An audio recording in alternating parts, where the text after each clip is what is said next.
Hola estudiantes, ¿cómo están? Estoy feliz. ¿Por qué? Porque hoy es jueves, no es viernes, pero es casi viernes. Así que estoy muy feliz.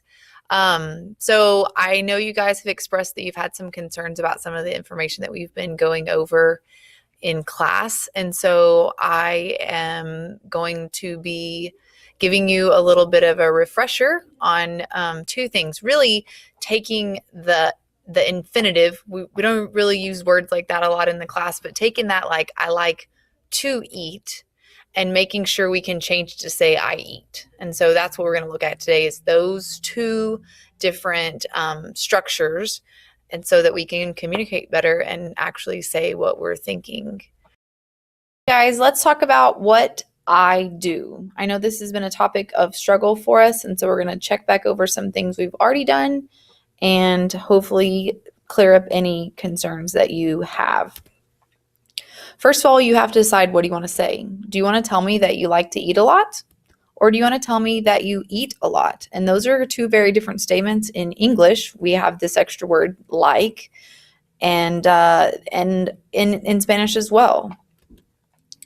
So when we first started, we went through and we found some specific uses of each of these structures.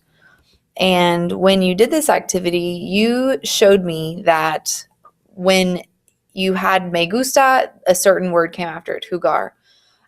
You went through and you noticed, oh, jugar changed to juego, estudiar changed to estudio, mirar changed to miro, and comer changed to como.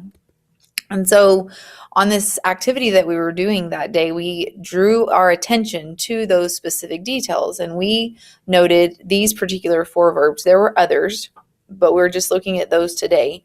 And then you took note about what those looked like when it said I do the action. So the first column that we wrote down says I like to do it. The second column says I actually do it. I do want to remind you that we put an asterisk by the juego because it's an odd verb. It doesn't always follow the rules. And so we don't have to worry about that. We just need to know this is how you say it, juego. You guys in class came up with this rule. You're going to take off the last two letters, the AR, ER, IR, and then add back an O. And that was your rule. You came up with that rule on your own. Now, so this is a slightly different approach than we took in class before, but if we're struggling, we need to do something a little bit different than we did primarily.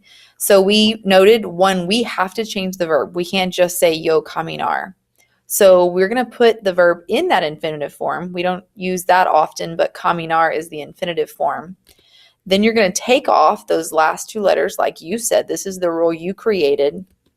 You're going to add the new ending. You told me that we needed to add the letter O. And then that's going to be this new form of we're saying I do the action, I run. And so let's check it out for correr. If we start with correr, step 2, take off the ER. Step 3, or before we get to step 3, we're left without that ER. Add the O as we said in step 3, and now we have I run. And this works with all sorts of verbs. And so now if you know an infinitive, you can tell that you do that infinitive. Let's look at this for a second. Okay, is this I like to spend time or I spend time? Well, that seems like a silly question because it's got the me gusta, but we notice it says pasar at the end. This one, corro en el parque todos los días. Well, we notice an absence of the me gusta, and it ends in an O, and so we're going to see that this says I run in the park. Not that I like to run in the park, but I actually do run in the park. I toco el piano en la casa. I play the piano in the house. Notice it also has this O, so we can say it's not saying I like to play the piano. It's saying I actually do play the piano. Now, you guys have several follow-up activities that you can work on. There's several resources I've shared with you via Canvas. You pick the ones that work best for you. One of those that everyone needs to choose is that you're going to draw a typical week and tell me about your week. I'm going to be streaming online right now, live for specific questions, and hopefully we'll get this all figured out.